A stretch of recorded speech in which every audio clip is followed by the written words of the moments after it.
Bienvenue sur le podcast Trouver sa voie.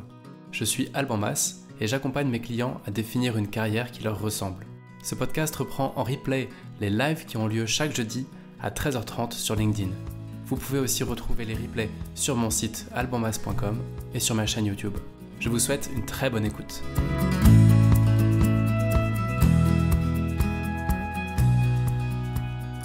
Ça y est, nous sommes en direct. Bienvenue à tous, bienvenue à toi si tu nous rejoins de LinkedIn, YouTube et depuis peu Twitch. Et je vais avoir de l'écho. De LinkedIn, YouTube et depuis peu Twitch. Voilà, je crois que c'est bon. Aujourd'hui, on va parler d'une petite checklist qui va te permettre de vérifier que tu prends la bonne décision quand tu acceptes un job, que tu... qu'entre deux options, par exemple, tu prends la bonne, tout simplement. C'est quelque chose qui revient très souvent et donc je vais aller dans le détail. Mais avant ça, une petite intro pour vous remercier d'être de plus en plus nombreux. Le podcast continue à se développer. Merci pour les messages que vous m'envoyez de soutien, avec des idées, avec des commentaires. C'est toujours très apprécié. Et donc, je parlais de Twitch en intro et c'est pour ça qu'il y avait un petit peu d'écho d'ailleurs. En fait...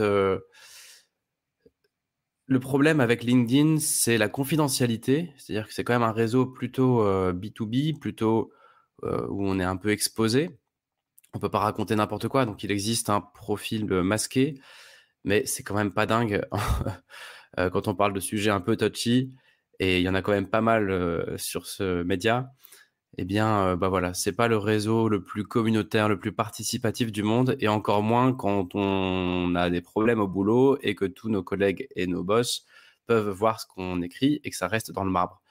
Donc voilà, le problème de LinkedIn est réglé puisque maintenant vous pouvez retrouver tous les jeudis à 13h30 ce média, ce podcast, ces lives.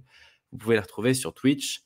Donc c'est facile. En plus, il n'y a pas besoin de s'inscrire contrairement à LinkedIn. Et tu peux même d'ailleurs, si tu es là connecté tout de suite, je vois qu'il y a déjà des gens qui arrivent. Tu peux même quitter LinkedIn et aller sur Twitch. Tu cherches Alban-Mas.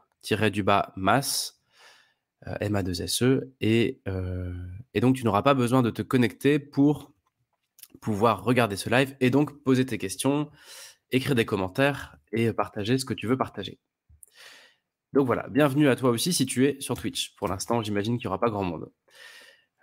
Et deuxième chose aussi, c'est que comme je l'ai déjà un petit peu dit au micro, j'ai envie d'avoir un média plus participatif et notamment j'aimerais bien pouvoir répondre à des problématiques concrètes.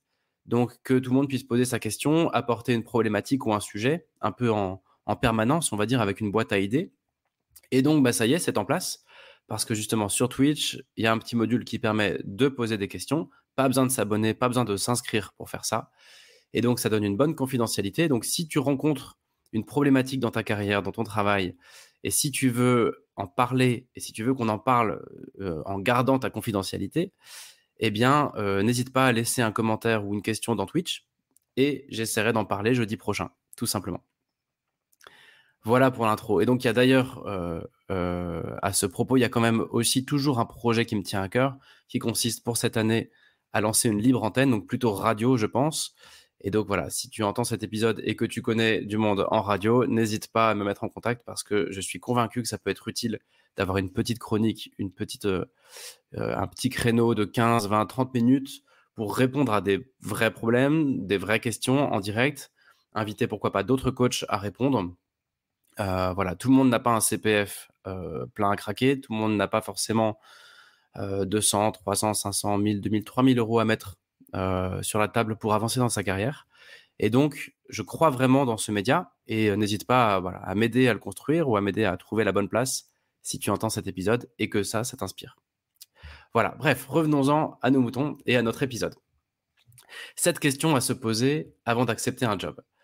C'est une question qui revient tout le temps pour moi dans mes accompagnements. C'est vraiment quasi systématique au moment où mes clients ont une offre ou plusieurs offres sur la table. Eh bien, naturellement vient la question, zut, est-ce que je dois accepter? Est-ce que je dois est-ce que je dois y aller ou est-ce que je dois attendre? Est-ce que ce sera mieux que mon job actuel? Est-ce que je dois rester encore un peu au chômage le temps de trouver mieux? Mais en même temps, si j'attends, je vais peut-être perdre cette offre. Si je la prends, je ne sais pas ce que je vais trouver. Et d'ailleurs, pour ceux qui ont l'image derrière moi aujourd'hui, c'est une femme qui regarde la mer en Australie ou je ne sais pas où. On sait qu'il y a des requins et elle se demande s'il faut plonger dedans parce qu'elle a un peu peur de ça. Et on est un peu dans cette position-là, dans cette situation. Quand on a une offre sur la table et qu'on n'est pas complètement sûr de nous, on se dit, qu'est-ce que je vais trouver? Est-ce qu'il y a des requins dans cette mer? Est-ce que c'est le bon move? Est-ce que je peux aller me baigner tranquille ou pas? Et donc, on se prend la tête à fond, on finit par devenir inquiet, alors qu'à la base, c'était une bonne nouvelle. Mine de rien, ça veut dire que quelqu'un veut t'embaucher, et malgré notre syndrome d'imposteur, malgré notre manque de compétences, malgré notre manque d'estime de nous parfois, il y a quelqu'un qui te fait une offre. Donc, ça veut dire qu'il y a quelqu'un qui te propose quand même de bosser pour lui. Donc, c'est une bonne nouvelle. Et donc, on se met dans tous nos états alors que c'est une bonne nouvelle. Et ça, c'est quand même un peu dommage.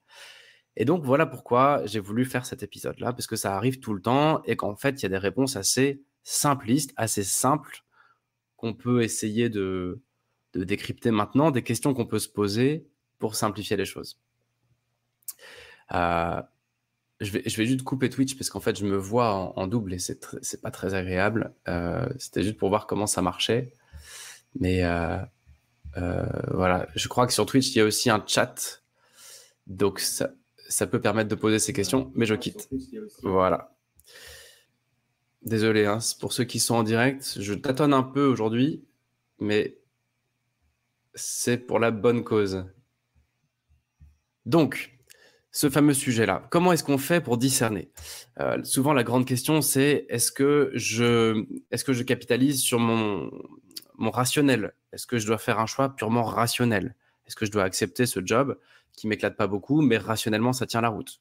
Pourquoi pas? Mais ça peut être un peu risqué en termes d'épanouissement. Ensuite, on peut se dire, est-ce que je fonctionne à l'intuition? Alors, pourquoi pas? Mais pareil, ça peut être le problème inverse de dire, mais ok, à l'intuition, il y a toujours un risque. Quand on suit un élan du cœur, il peut y avoir toujours un risque. Est-ce que, et ça arrive souvent, je laisse le hasard décider? C'est-à-dire que je le joue à pile ou face, et franchement, ça arrive plus souvent qu'on ne le croit, de jouer notre carrière un peu à pile ou face et d'accepter un boulot juste parce qu'on se dit, allez, go, je sais pas, je fais une boule de papier, je la lance dans la corbeille, et si ça tombe dedans, je vais au prochain round d'entretien, et puis il suffit que ça marche, et en fait, ça s'est joué sur un hasard. Donc, est-ce que je laisse le hasard décider? Est-ce que je sous-traite ma décision? C'est-à-dire, est-ce que je demande à mes potes, à ma famille, à mon conjoint, ma conjointe, de décider à ma place parce que j'ai du mal à décider? Ou est-ce que même, tout simplement, je dis, le premier qui dit oui, c'est bon, j'y vais. Bon, on sent bien que tout ça, ça a le mérite de faire avancer, mais on sent bien quand même qu'il y a un petit problème de profondeur de réflexion dans ces façons de fonctionner. Et on est tous pareils, on est tous un peu dans ce système-là. En tout cas, si tu écoutes cet épisode, c'est probablement que le sujet te parle à toi aussi. Et donc voilà, évidemment, la réponse, c'est pour moi aucune de ces réponses-là, ni la raison pure, ni l'intuition pure, ni le hasard, ni de laisser quelqu'un d'autre décider à ta place, ni de dire oui au premier qui dit oui. Pour moi, en fait, ce qui est certain, c'est que si tu n'es pas sûr de ton choix, ouais, ou alors on demande à Alban, mais bon, moi, c'est pas mon job de te dire si tu dois accepter le boulot ou pas. Moi, mon job, c'est de te poser les questions qui te permettront de décider. Et bienvenue en tout cas sur cet épisode. Il y a un truc qui me paraît sûr, enfin une chose me paraît sûre, pardon, c'est que si tu te poses cette question, c'est que tu n'es pas au clair sur ce qui compte pour toi. Parce qu'en fait, pour répondre à une question, encore faut-il savoir quelle question on se pose. Donc évidemment, tu te poses la question, dois-je accepter ce boulot? Mais les facteurs sous-jacents qui te font hésiter n'ont pas été forcément très clairement définis. Donc en fait, tu ne sais pas exactement sans doute quelle question tu te poses. Pareil, pour trouver quelque chose, il faut savoir ce qu'on cherche. Donc si tu ne sais pas exactement ce que tu cherches, ça va être difficile de répondre à est-ce que j'y vais ou j'y vais pas. Et pareil, pour atteindre une cible ou un objectif, encore faut-il qu'il y ait une cible ou un objectif. C'est pas possible d'atteindre quelque chose qui n'existe pas. Donc je pense, mon petit retour d'expérience, et aussi mon expérience de vie, parce que je suis tombé dans le panneau plusieurs fois. Mais je crois que le vrai sujet, avant même de lister ces fameuses 7 questions, je crois que le vrai sujet, c'est surtout, est-ce que tu es au clair sur ce que tu veux savoir et sur ce que tu veux obtenir? Hem Et donc le problème, c'est sûrement un problème de clarté de ce que tu recherches et de ce que tu demandes à un boulot. Parce qu'une fois que tout est bien clair pour toi, qu'est-ce qui est important? Qu'est-ce qui est secondaire? Bah, tu as plus qu'à vérifier que ce qui est important est coché et que les choses secondaires, ça ne sera pas trop grave si elles sont pas cochées. Voilà, donc en préambule, vraiment pour moi, l'important, ça va être d'aller connaître tes attentes, connaître tes besoins. Et les 7 questions qu'on va voir maintenant sont, hem viennent dans un second temps, en fait, et on va aller dans le détail. Mais c'est vraiment tu auras besoin pour répondre à ces questions de savoir déjà, qu'est-ce que tu mets toi dans ces questions? Bref, ça devient compliqué, je vais je vais y aller sinon on va jamais s'en sortir. Donc première question, j'ai préparé des petites bannières, c'est: «Est-ce que ce job, il va dans le sens de mes valeurs fondamentales?» J'ai voulu commencer par celle-ci parce que je pense que c'est la moins importante. Alors, surtout n'hésite pas, à écrire dans le chat ou même après en commentaire a posteriori, si tu n'es pas d'accord avec moi, si tu penses que les valeurs, c'est important.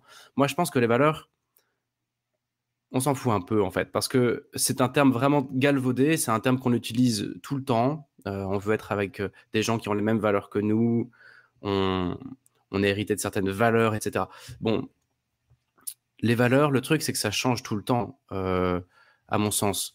Les valeurs, quand tu viens d'avoir un enfant, ce ne sont pas les mêmes que quand tu as été au chômage pendant 2 ans. Si tu as besoin d'argent, c'est pas la même chose que si tu as besoin de sens et donc nos valeurs, elles vont évoluer, assez souvent, en fait et donc pour moi, l'important dans les valeurs, c'est juste de comprendre que nos valeurs nous servent à prendre des décisions. Quand tu réussis pas à prendre une décision, c'est qu'il y a un conflit de valeurs. C'est qu'il y a quelque chose qui est important pour toi, quelque chose qui est important pour toi et les 2 sont en conflit. Si tu fais ce truc, si tu prends ce job, il y aura un conflit, par exemple, entre ton besoin de liberté et ton besoin d'argent. OK, dans ce cadre-là, ça a du sens et c'est pour ça que je l'ai mis ici. Mais j'irai pas beaucoup plus loin. Je pense que chercher une boîte qui a les mêmes valeurs que toi, je pense que c'est un peu absurde parce qu'une boîte n'a pas de valeur. Une boîte, elle a la valeur des gens qui la dirigent. Ton équipe, elle a la valeur de tes collègues et de tes managers. Donc, il suffit que ça change d'actionnaire, que ça change de CEO, que ça change de COMEX, ou que ça change de manager, ou que ça change de collègue, et d'un seul coup, tu as tout un système de valeurs qui s'effondre. Alors évidemment que tu peux aller regarder sur internet les valeurs de la boîte de façon très corporate, regarder leur site RSE, enfin leur site de responsabilité sociétale des entreprises, voir un peu qu'est-ce qui semble important. Mais souvent, quand même, ça, c'est plutôt du bullshit corporate que la réalité que tu vas trouver dans l'entreprise. Et même s'ils essayent d'insuffler ça dans la boîte, c'est pas dit que tu le trouves toi au quotidien. Donc, je t'invite à plutôt partir de toi et de te dire: «OK, quelles sont les 3 valeurs les plus importantes pour moi?» Donc, tu peux prendre une liste des valeurs qui existent, ça se trouve sur Google très facilement. Tu fais ton check de tes 3 premières valeurs et vérifie juste que ce boulot n'entre pas en conflit. Ça va être difficile de trouver un boulot qui va dans le sens de tes valeurs, parce que si tu cherches l'humanisme, l'esthétisme et la liberté, bon, bah, vas-y pour trouver le boulot qui permet d'avoir ça. En revanche, tu peux déjà vérifier qu'il y a pas de conflit de valeurs. Parce qu'un conflit de valeurs, ça entraîne forcément une incapacité à décider, puisque tu rames dans 2 sens à la fois et qui sont des sens opposés et donc ça entraîne une inaction. Donc le but, c'est quand même de pouvoir avancer dans ta vie. Voilà, donc je t'invite juste à te poser cette question-là. Quelles sont mes 3 valeurs fondamentales en ce moment? Et et donc une deuxième question qui est: «Est-ce que ce job entre en conflit avec mes valeurs fondamentales?» Et ce sera tout pour cette première question. Et pareil, n'hésite pas à réagir si, tu trouves que si tu vois les choses autrement sur ces fameuses valeurs. Je sais que tu as beaucoup de gens pour qui c'est très important, mais pas pour moi. Alors, deuxième question, je pense que celle-ci, pour le coup, est capitale. Est-ce que ce job m'intéresserait si l'argent n'était pas un sujet? Donc là, on ouvre une page un petit peu plus dense. Hem, Pourquoi? Parce que déjà, faut savoir de quoi on parle. Parfois, on a juste besoin d'un job alimentaire. Il y a des fois où on a besoin de bosser et puis c'est tout. Donc quand on a besoin d'un job, quand on a besoin de travailler pour vivre, et qu'on n'est pas dans une recherche de job épanouissant, on n'en est pas là, entre guillemets, sur la pyramide de Maslow. Les besoins physiologiques de base, d'être en sécurité, de pouvoir se loger, se vêtir, se nourrir, ne sont pas encore checkés. Bon, eh bien, faut être un peu réaliste. Cet épisode n'est pas fait pour toi si tu es dans ce cas-là. Il faut que tu prennes un boulot qui te permettra de cocher tes besoins fondamentaux, évidemment. Là, je m'intéresse plutôt à savoir si ce boulot va te rendre heureux et savoir si ce boulot est un bon fit pour ta carrière, pour ton développement professionnel, pour libérer ton potentiel et pour être heureux au boulot. Je ne parle pas de choisir un job alimentaire. Mais parfois, on a besoin de choisir un job alimentaire. Je ne remets pas ça en question. C'est juste que ce n'est pas le sujet ici. Ici, le sujet, c'est un job qui va te rendre heureux. Un job dans lequel tu vas te développer. Et donc, dans ce cadre-là, eh bien, savoir si ce job t'intéresserait, si l'argent n'était pas un sujet, c'est important. Parce que souvent, l'argent, ça devient la seule raison de rester dans un boulot. Et ça, c'est pas épanouissant. Donc, si tu te dis, ce boulot-là, franchement, c'est pas un sujet d'argent. Évidemment, j'ai besoin d'argent pour vivre, mais si l'argent n'était pas un sujet, j'aurais envie d'y aller quand même. Ok, tu coches une case. Vas-y, continue à avancer dans le questionnement. C'est que tu touches quelque chose qui t'intéresse là. Même si on sait que l'argent est toujours un sujet, eh bien, si l'argent est la seule raison d'y aller, méfiance. Voilà. En revanche, si tu dis non, c'est au-delà de l'argent, il y a plus que ça. Ok, on coche la case. Je continue à dérouler ma petite liste.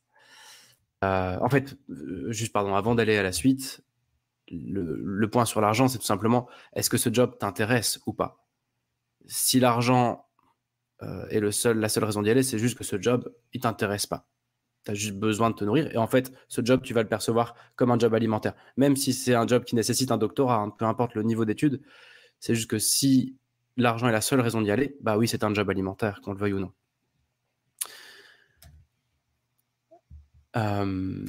Question suivante que je t'invite à te poser. Est-ce que je pense que je ne verrai pas le temps passer?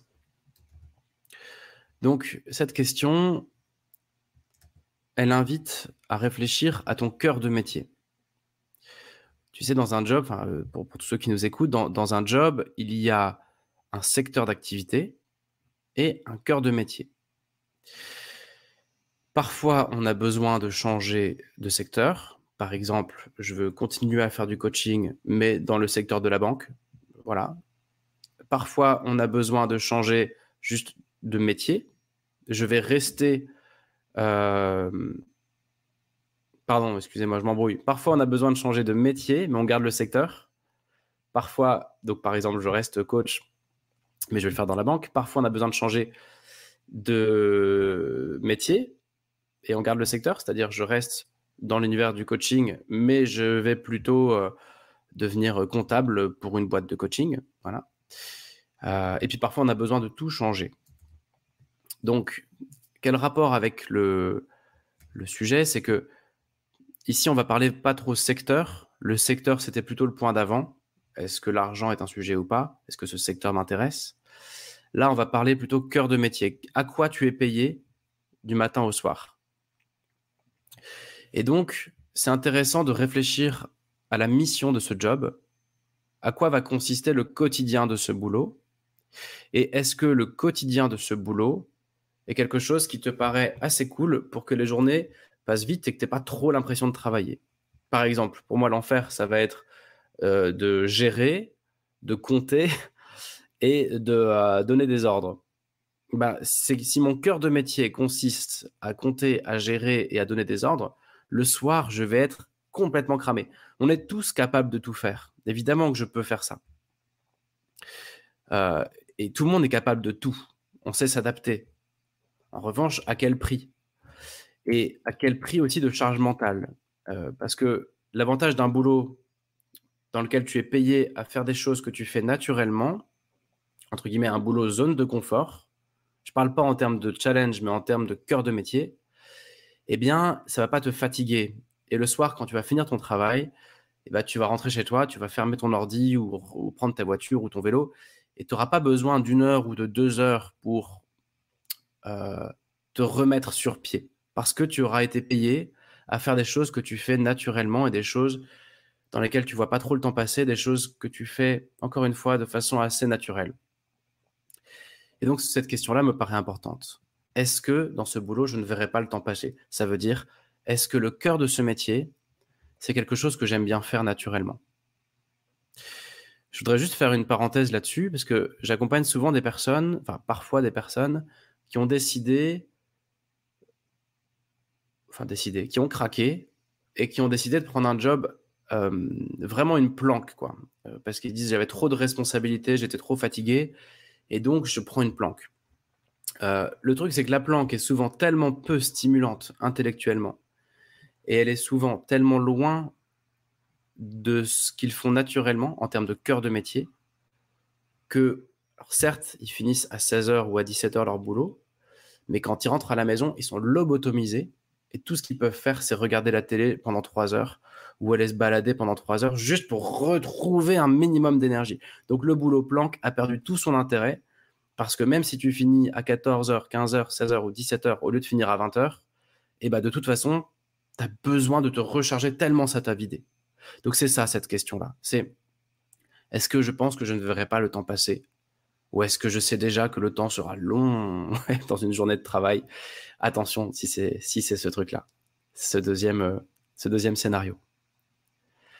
Oh, j'ai l'impression de pas être très clair aujourd'hui, mais bon, il y a pas trop de commentaires donc je me dis que c'est que le peu de personnes qui sont connectées, vous devez comprendre ce que je dis et ça doit être, OK.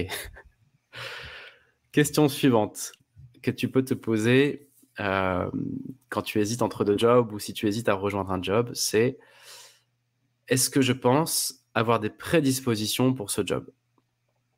Donc ça ressemble beaucoup à la question d'avant, mais on va aller encore un peu plus en précision de ton ADN professionnel. Je vais essayer de m'expliquer. La question d'avant, c'était: «Est-ce que je verrai le temps passer ou pas?» Donc ça veut dire qu'il y a plein de choses que tu fais naturellement, des choses que tu aimes bien faire et en résumé, c'était: est-ce que le cœur de métier correspond à des choses que tu aimes bien faire? Ici, je vais un cran plus loin dans la connaissance de toi. Pour répondre à cette question, il faut savoir déjà quels sont tes 3 super pouvoirs ou tes 5 super talents. Et ça, c'est déjà un petit peu plus difficile à concevoir seul, mais c'est possible et d'ailleurs, si tu as besoin d'échanger là-dessus, n'hésite pas à m'envoyer un mail perso, on pourra toujours discuter là-dessus. Il y a des ressources intéressantes qui existent. Je pense par exemple à StrengthsFinder, qui est un test de personnalité qui donne nos plus grandes compétences et puis il y a d'autres outils, je ne vais pas développer ici. Hem Et donc ici, c'est quoi? Le point, c'est de dire: où est ton potentiel? Dans quoi tu es vraiment extrêmement doué? Et quelqu'un qui va être extrêmement doué à, hem, je sais pas, analyser, collaborer et résoudre des problèmes, et ben ça vaut le coup de vérifier si dans ce boulot, dans ce cœur de métier, une fois de plus, il y a une grande part de résolution de problèmes, collaboration et d'analyse. Parce que ça veut dire que tu vas pouvoir libérer ton potentiel là-dedans. Ça veut dire que ce que tu as de meilleur à offrir, ce pourquoi tu es né sans vouloir en faire trop, ce avec quoi tu es né et ce qui va te coller à la peau toute ta vie parce que tu as des prédispositions, tu as ça dans le sang, et ben ça va fitter avec ton cœur de métier. Donc là, on ne me parle plus de ne pas s'ennuyer. Le sujet, c'est pas de ne pas s'ennuyer. Là, c'est carrément de libérer ton potentiel pour, bah, aller chercher une rémunération intéressante, pour aller chercher de la reconnaissance et pour être stimulé et pour aller encore plus loin. Parce que pour moi, l'enjeu d'une carrière réussie, c'est pas d'apprendre à devenir meilleur là où on était nul. On pourra jamais être bon dans nos défauts. On n'est pas fait pour, enfin, c'est pas, ça marche pas comme ça. On pourra passer au mieux de la nullité à de la médiocrité ou de la médiocrité à un niveau moyen. Donc l'enjeu, c'est de prendre là où tu es déjà doué pour aller chercher l'excellence, pour être là où tu es déjà brillant, pour aller vraiment rayonner ou brillante. Et donc, pour répondre à cette question, je t'invite vraiment à essayer d'identifier le top 3 de ce que tu fais le mieux, tes 3 compétences innées, ton ADN quoi, ce que tu as de mieux à offrir et à vérifier que dans ce job, tu as des prédispositions et que tu pourras utiliser ces top compétences.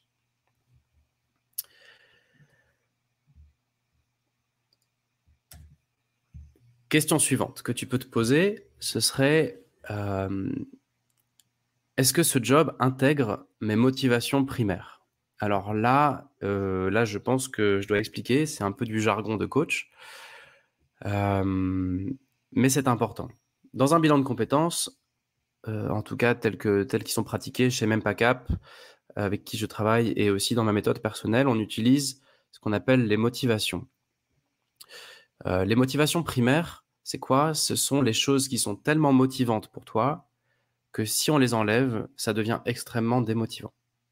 On peut croire que ce sont les mêmes pour tout le monde. C'est-à-dire qu'on peut avoir tendance à croire que, ce qui motive une personne est ce qui motive une autre personne. Par exemple, la rémunération, c'est important pour tout le monde. L'ambiance de travail, c'est important pour tout le monde. La curiosité intellectuelle, c'est important pour tout le monde. Mais en fait, non, pas du tout. Il y a un ordre des choses, comme pour les valeurs. Et donc, c'est important et c'est intéressant de savoir qu'est-ce qui te motive à l'extrême. Parce que si ça n'est pas là, ça va te démotiver à l'extrême. Et c'est ça qu'on appelle des motivations primaires. Donc, dans un des tests, enfin, nous, on utilise un certain test qui va avoir une vingtaine de critères comme le feedback, le dépassement de soi, la curiosité intellectuelle, la rémunération, la compétition, l'ambiance de travail, l'utilité sociale, etc., etc., etc., etc. C'est important de démêler qu'est-ce qui est primaire et qu'est-ce qui est secondaire dans tout ça, parce que une fois que tu as choisi pas choisi, une fois que tu as identifié en fait le top 3, top 4 de tes motivations primaires, eh bien tu peux être sûr que si tu ne le retrouves pas, ces 3 ou 4 choses-là, tout de suite, il va y avoir quelque chose qui va clocher dans ton boulot, immédiatement. Sur ton trajet de travail, si par exemple la rémunération c'est important pour toi et que sur ton trajet, et que tu n'es pas assez payé, tu y penseras tous les jours, tous les jours. Si la stimulation intellectuelle est importante pour toi, eh ben, si tu n'apprends pas des nouvelles choses en permanence, tu y penseras tout le temps. Et donc, ces motivations primaires, elles sont importantes parce qu'elles doivent toutes être là. Et il faut vérifier que ce futur job, il intègre tous ces paramètres. Alors c'est pour ça qu'il n'y en a pas 10, il y en a 1, 2, 3 ou 4.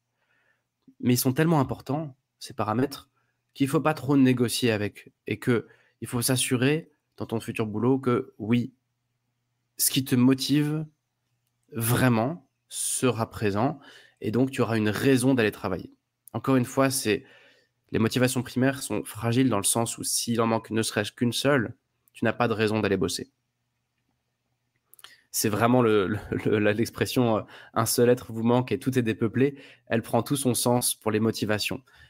Un seul critère de motivation te manque et ton boulot perd tout son sens. Et c'est là d'ailleurs que le sens du travail et les valeurs de l'entreprise pour qui on bosse et tout, tout le monde n'est pas sensible à ça. Il y en a pour qui c'est vraiment secondaire, alors qu'ils pensent que c'est important. Et d'autres personnes qui pensaient que la rémunération était secondaire, au final découvrent qu'elle est très importante. Donc, je t'invite vraiment à prendre au sérieux ces motivations primaires. Donc là, c'est difficile de te dire concrètement comment faire pour connaître tes motivations primaires, parce que y a des tests qui permettent de faire ça.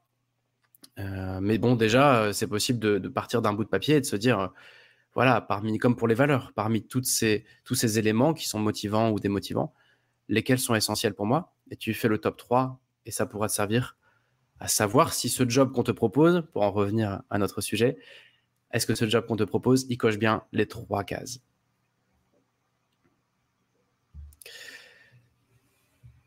Sixième question que je t'invite à te poser, c'est: est-ce que ce job me fait avancer vers mon projet de vie? Voilà. Il y a des travaux un peu au loin, donc j'espère que c'est pas trop gênant pour le son. Est-ce que ce job me fait avancer vers mon projet de vie? Donc ça va être le côté un peu cartésien des choses, le côté un peu pratico-pratique. Est-ce que par rapport à ma vie familiale, à mon rôle de maman, de papa, par rapport à ce que je veux devenir d'ici 5 ans, à ce que je veux devenir d'ici 30 ans, à là où je veux vivre dans quelques années, est-ce que ça... Alors, évidemment, le boulot ne va pas tout cocher, mais est-ce que ça me fait faire un pas de plus? Si par exemple, mon objectif, c'est un jour de vivre dans les Alpes, au creux de la montagne, avec un revenu de 3 000 € par mois, et des enfants, mais est-ce que ce job me fait faire un pas de plus? Évidemment que c'est pas forcément un job qui va me conduire à ça, mais est-ce qu'il me fait faire un pas de plus? Et aussi, est-ce qu'il va être tenable au jour le jour? Voilà, est-ce que je suis capable, en fait, dans mon mode de vie actuel et par rapport à mon projet de vie, est-ce que je suis capable de vivre des conséquences de mon choix si j'accepte ce boulot? Voilà, donc la question, pour ceux qui sont à l'oral, c'était enfin qui sont en podcast, c'était: «Est-ce que ce job me fait avancer vers mon projet de vie?» Et enfin, dernière question que je vous invite à vous poser. Celle-ci est beaucoup plus intuitive et je dirais que c'est un peu la question finale et c'est pour ça que je la mets à la fin. C'est, quand je pense à ce job, quand je pense à cette offre qu'on me propose, est-ce que je ressens de l'élan? Est-ce que je ressens de l'ouverture? Et est-ce que je ressens de la confiance? Si tu ressens quelque chose qui freine, attention. Si tu ressens un enfermement professionnel, attention. Si tu sens qu'il y a un déficit de confiance, attention, ça veut dire qu'il faut bien creuser. Peut-être que tu n'auras pas le choix et qu'il faudra y aller, mais attention, l'intuition est quand même une bonne boussole. Et donc, pour en revenir sur intuition versus raison, etc., les questions d'avant, c'était des questions rationnelles. Qu'est-ce qui me motive? Quel est mon mode de vie? Quel est mon projet de vie? Quelles sont mes compétences? Est-ce que je vais utiliser mes compétences dans mon cœur de métier? Ici, on va laisser parler un peu les tripes parce qu'au fond, elles savent. Au fond, nous, on sait, on sent si c'est bon pour nous ou pas. On sent si on dort bien ou si on dort mal en ce moment parce que le sujet, le boulot qu'on nous propose nous attire ou nous fait peur. Alors, il peut nous faire peur parce qu'on a peur des responsabilités qui nous seront confiées, mais ça, c'est une bonne peur. Ça, c'est un problème de syndrome d'imposture et c'est un bon problème. Ça veut dire que, bon, bref, je vais pas aller trop dans le détail, mais ça veut juste dire qu'on a un mécanisme qui nous dit non. On a un petit saboteur en nous qui dit non, on n'y va pas. Mais c'est juste parce qu'on a peur d'oser. Mais ça, c'est une bonne peur qui peut se travailler. Là, je parlais plutôt de la mauvaise peur, celle qui te dit attention, il y a un loup. Il y a quelque chose de dissonant là-dedans. Bah, cette peur-là, je t'invite à l'écouter si tu la ressens parce que si tu ressens un manque d'élan, un manque d'enthousiasme, un manque d'ouverture, un manque de confiance par rapport à ce poste, c'est qu'il y a probablement quelque chose qui cloche et je t'invite du coup à te reposer ces questions-là. Et donc, évidemment qu'on peut se dire, mais oui, mais attends, je ressens ce dernier truc-là, je ressens qu'en fait, ce boulot, c'est une bêtise, je sais que je fais une connerie. Mais en même temps, il est temps que je bosse. Ça fait 2 mois que je suis au chômage, j'ai 2 offres, 3 offres en cours, mais qui vont peut-être pas marcher. Celle-là, elle fonctionne, mais je dois me prononcer d'ici une semaine. Donc, je vais pas laisser passer ma chance. Oui, c'est vrai. Oui, c'est vrai. Et à la fois, en même temps, quand tu démarres un nouveau boulot, surtout un CDI, tu pars pour quelques années. Le temps de démarrer, il y en a pour 6 mois pour trouver ta place. Ensuite, le temps de te rendre compte que tu es pas bien dedans, le cas échéant. Ça prend encore quelques mois. Le temps d'oser se l'avouer, ça prend encore quelques mois. Le temps d'en parler autour de soi, ça prend encore quelques mois.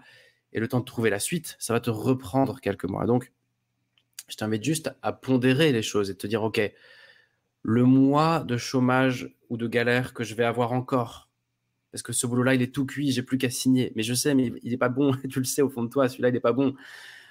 Donc, ce mois de galère que tu t'imposes pour en trouver un autre, est-ce qu'il ne vaut pas les 2 ou 3 ans de galère que tu vivras, avec de toute façon à la clé, de nouveau la recherche d'un nouveau boulot, si tu as fait un mauvais move? Voilà, je t'invite juste à te poser cette question. J'ai pas la réponse, mais j'ai pas de réponse toute faite. Mais voilà, évidemment qu'une recherche d'emploi, c'est un ascenseur émotionnel. Ce sont des montagnes russes émotionnelles.